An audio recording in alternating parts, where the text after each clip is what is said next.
Ақтөбе өңірінің қалыптасуы халықаралық деңгейдегі агломерацияға жетуі тиіс. Бұл туралы бүгін премьер-министрдің бірінші орынбасары, өңірлік даму министрі Бақытжан Сағынтаев өңірге жұмыс сапары кезінде мәлімдеді.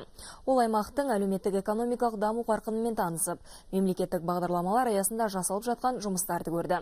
Оның ішінде ауыл шаруашылығы, өндіріс және құрылыс саласындағы ірі жобалар бар. Бақытжан Сағынтаев алдымен Алға ауданына барды. Мұхиттың ар жағынан асыл тұқымды мал әкеліп, басын көбейтіп отырған шаруашылықта болды. 3000 бас ірі қараға арналған кешенде қазір 2000-нің үстінде сиыр малы бар. Аберден ангус деп аталатын тұқымның жергілікті малдан айырмашылығы сол, бабы келіссе жақсы ет жинайды. Мал басын көбейту және асылдандыру жобасы үдемелі индустриалды инновациялық бағдарламасы аясында іске асты. Біздің бөлімге тағы біздер Воронежден, Ресейден асыл тұқым мұқа келдік, 40 бас. Бай тежерісім олар біздер биыл қыста жақсы болды, жұмсақтау, 20 градус аясы. Шағын қала облыс орталығына жақын орналасқан 90 жылдардың соңында мұндағы химиялық зауыт жабылып қалды. Содан қаладан күй кетті. Жылу, су құбырлары ескіріп, жолдар жөнделмеді. Тек соңғы 3-4 жылда ғана қаланың дамуына қаражат бөліне бастады. Жылу трассасын жаңғырту үшін 554 миллион теңге бөлінді. 60 жылдан бері жөндеу көрмеген желінің 90% ауыстырылады. 8 көше күрделі жөнделеді. 3000-нан аса пәтерді 10 шақты мекемені жылумен қамтып отырған жылу қазандығын толықтай жаңғырту жоспарда.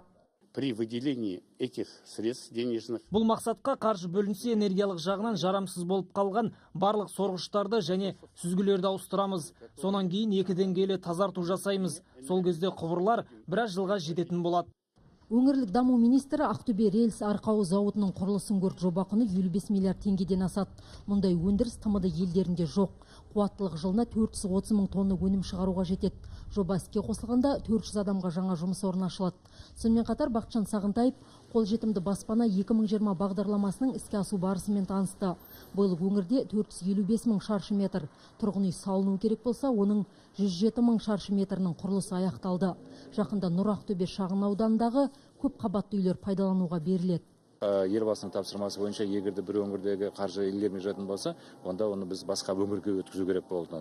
Бірақ сол қатты айтылған сыннан кейін қазір көріп отырмыз, басқа өңірлерді аралаған кезде жұмыстардың жоғары деңгейге көтерілгенін. Өйткені бұның бәрін халық көріп отыр, халық біліп отыр, ол халық күтіп отыр бұны. Бақытжан Сағынтаев тұрғын үйлердің сапасына көңіл бөлуді жете тапсырды. Сонымен бірге агломерациялық даму мәселесі туралы көп айтты. Өнеркәсіп өндірісі мен еңбек ресурстарын бір жерге шоғырландырсақ, аймақтың экономикалық және әлеуметтік дамуы қарқынды жүреді деді.